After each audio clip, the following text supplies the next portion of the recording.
Sounds like the audio is going to be a little off today.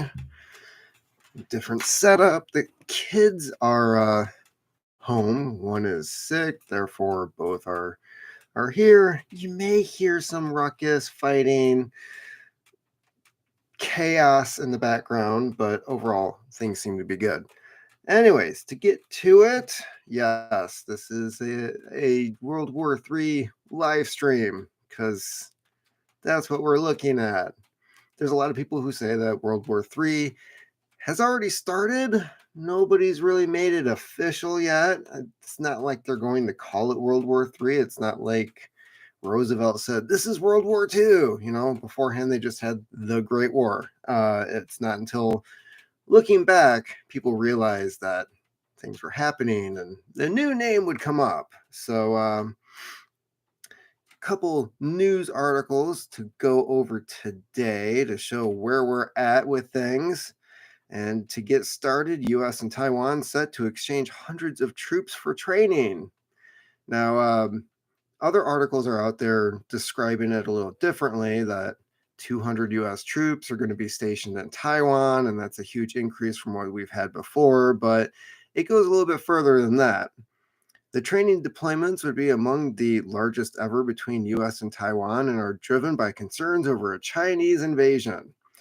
Yeah, it seems like we're getting a little bit closer to that day.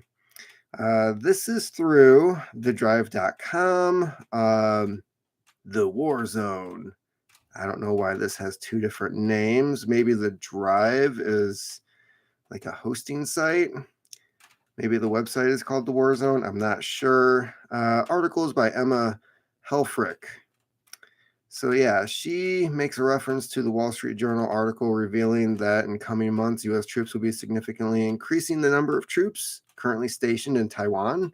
In the past, this has included special operations forces like the Green Berets and Marines. The Wall Street Journal states that the amount of American personnel currently planning to be deployed to Taiwan will be between 100 and 200. And let's see here. A new report says the U.S. military is gearing up to more than quadruple the number of troops it has deployed to Taiwan. So we really don't have anybody in Taiwan. If we're quadrupling with 200 troops, so that means we have what, like 50 there? I don't know. I don't know the exact math on that, but it's not much. We don't have much there. At the same time, Taiwan is reportedly aiming to send around 500 of its own soldiers to the U.S. later this year, which would be a significant increase over its previous rotations. Both deployments would be focused on bolstering the training of Taiwan's military and come at a time of increased friction between the U.S. and China. Gee, I wonder what's creating that friction. I can't think of any recent news articles that have come out. Certain alphabet agencies saying that they were the cause of something that affected the lives of the rest of the world for 3 years. Let's see here. The article went on to explain that the increase in U.S. troops will expand among an ongoing training program for the ROC armed forces that the Pentagon has tried to keep under wraps to avoid provoking Beijing. The planned increase would be the largest deployment of forces in decades by the U.S. on Taiwan, as the two draw closer to counter China's growing military power. Let's see here. Somebody is upping the volume on something. Okay, so anyways, now that we have Gabby's dollhouse in the background, let's continue on to the next article. I can tell this is going to be a short live feed. Mass drone attack unleashed chaos, air raid sirens inside Russia. Interesting. So this is something I haven't heard anywhere on the mainstream news. And this is really pissing off Russia, from my understanding. Russia has come under attack by multiple drones on Tuesday, with one of those drones reportedly causing a fire at an oil depot in the southern part of the country and another hitting outside of Moscow. The attack on the oil facility happened in Tuapse, which lies about 150 miles southeast of the Crimean Peninsula, with Reuters citing local media to report emergency services put out a fire at an oil depot in southern Russia overnight after a drone was spotted flying overhead. The RIA news agency said on Tuesday, crucially, Tuapse is about 500 kilometers from the nearest Ukrainian held territory, which exhibits significant reach, assuming the UAV was launched by the Ukrainians. So yeah, now Ukraine is playing around with unmanned drones. Actually, here's a good photo of one right here. Apparently, this one, I don't know, didn't make it to target. Crashed in some snow. And another drone crashed in the Moscow region at the same day, saying it was like an operation to target civilian infrastructure. I don't know. Moscow's like the capital. I don't know how accurate these things are. So yeah, massive drone attack. And of course, Russia's trying to say that Ukraine is trying to hit civilians now, which is something that Ukraine is constantly talking about on their side. Drones filled with explosives attacked the Rosneft oil depot in the Krasnodar territory. So yeah, it looks like Ukraine is getting some high-tech gear. And this doesn't look like our stuff. I'm not sure where exactly they're getting this stuff from.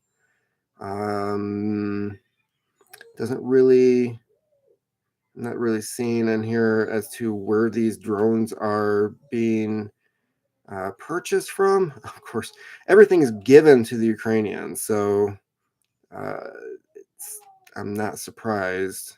We have no idea where these are coming from. But anyways, manufactured by, oh, here we go. Moscow Times noted that the unverified report said the drone was a Ukrainian. Okay, so they're building their own UJ-22 airborne, manufactured by Ukrainjet, Ukr-Jet, UKR Jet. All right. So they're making their own kamikaze drones. Nice. And so that happened. Yeah. There's also a nice article about how Russia is probing Dutch oil facilities, possibly for retaliation for what happened to Nord Stream. Not sure. That doesn't seem to be something I shared on here, which I'm kind of surprised. So I've got two more articles, and then I'm going to fix what's going on back there for the next live feed for today. Air Force relieves 6 leaders at nuclear airbase over loss of confidence. This one really surprised me because this means that our military is definitely looking to make sure that whatever happens in the foreseeable future, people will follow orders. So 6 leaders, including 2 commanders and 4 of their subordinates at Minot Air Force Base, North Dakota, were abruptly relieved of their duties due to a loss of confidence, the U.S. Air Force wrote at a press release Monday. Major General Andrew Jabera, commander of the 8th Air Force, relieved Gregory Mayer of the 5th Mission Support Group and Jonathan Welch of the 5th Logistics Readiness Squadron from their leadership positions at Minot Air Force Base due to a loss of confidence in their ability to complete their assigned duties. What would that be? Their personal actions, this is a quote, their personal actions were necessary to maintain a very high standard we demand of these units entrusted with supporting our nation's nuclear mission. Yeah, so definitely, perhaps they overheard these guys were like, we're not going to drop these, even if they tell us to. That's suicide. Who knows? I don't think it gives details as to why they decided to let these guys go. But let's move on. Also, 4 subordinate leaders assigned to the Air Force Base were relieved of their duties. 8th Force continues to safeguard global combat power and conduct around the clock, strategic deterrence operations in a safe, secure, and effective manner. Our mission is foundational to our nation's defense, and we remain committed to the success of that no fail mission. I'm wondering if this has anything to do with the balloons. Perhaps, maybe, but it's North Dakota. It was first spotted in Montana, so perhaps this is just nuclear. The Air Force Base is home to the 5th Bomb Wing, which falls under the 8th Air Force. The wing flies nuclear capable Boeing B 52 Stratofortress bombers. The Air Base also has a missile wing that operates intercontinental ballistic missiles. Yeah, so they want robots. They want robots in these facilities. Don't question our orders. Why are they replacing these guys? Jabrera did not explain what caused the loss of confidence among the commanders entrusted with the nation's nuclear bombers and ICBMs. It's pretty obvious if you read this that they were worried these guys were not going to press the button when told to. Why are they so concerned about that right now? So yeah, Air Force is relieving people.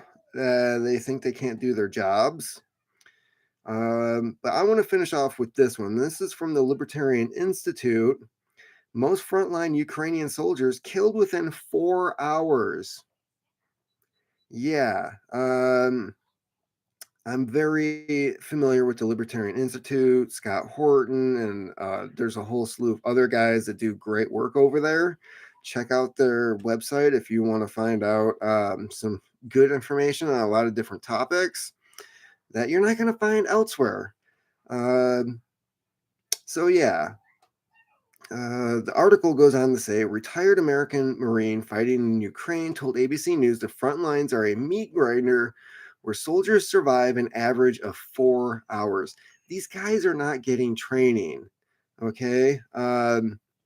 One guy that I interviewed for my book on Duncan Lemp was over in Ukraine at the time on the front lines. And he was saying that these guys, these Ukrainians and the other people who are going to volunteer were getting less than a day's worth of training before being shipped out and trying to figure out how to work in a group, how to maintain their weapons. Like it's just, they're not getting any, they're just literally handed stuff and said, go kill Russians.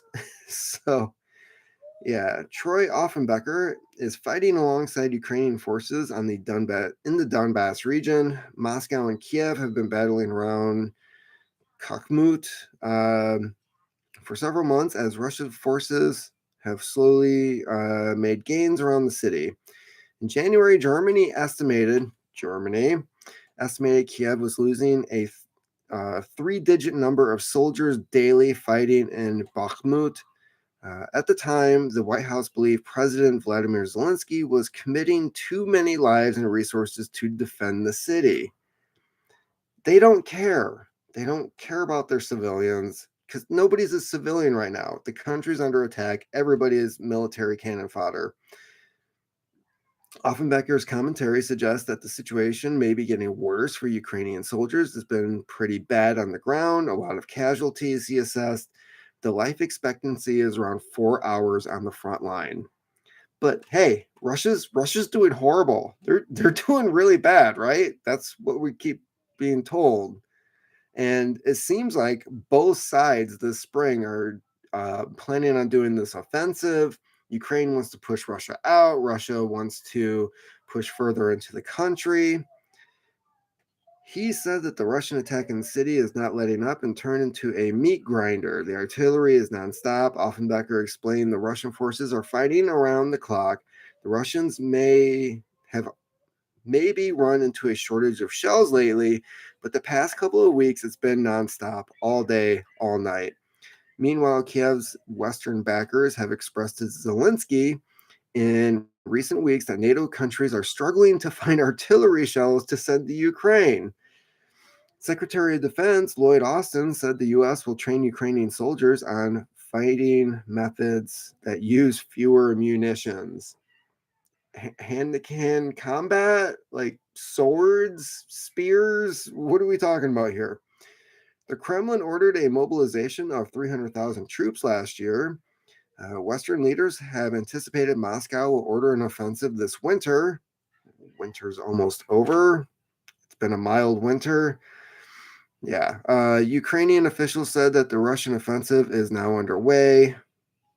Okay. Offenbecker agrees with the amount of shelling, the amount of armor that they've brought in. I think it started.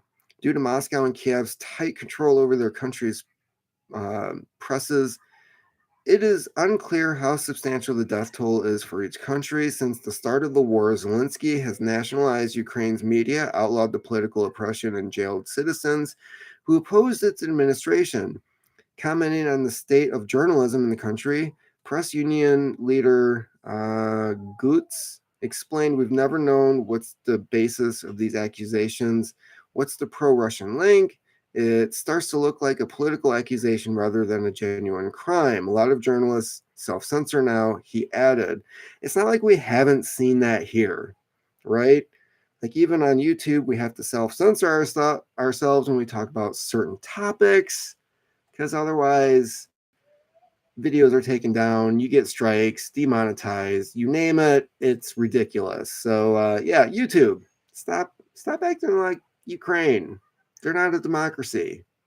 They're a shithole. So yeah, anyways, that is about it when it comes to what is going on with there's other stuff I could cover. President Xi Jinping was meeting with Putin, solidified their relationship. They're now husband and wife. I don't know. It just seems like Xi Jinping is making sure that he has the backing of somebody else when he decides to make another Ukraine, if you will. Putin is still pissed off about Nord Stream, as he should. He demanded, somebody else pointed this out, and I want to say it was popular preparedness, that the day after Putin went to the UN demanding an investigation as to what happened with Nord Stream because of Seymour Hersh's article that was published saying it was us and giving the justification, or not the evidence put forward as to why it would have been us. We have what was it? Several different facilities blowing up across the country. I believe it was like petroleum based refinery centers. All kinds of other weird stuff has been happening around the country. Like the day after Putin left the UN, things started happening around here, and none of it's good. So yeah. Anyways, that is about it. That's the heater kicking on, telling me to make this video short, because otherwise the audio is going to be worse than it already is. Let's face it. So keep on typing.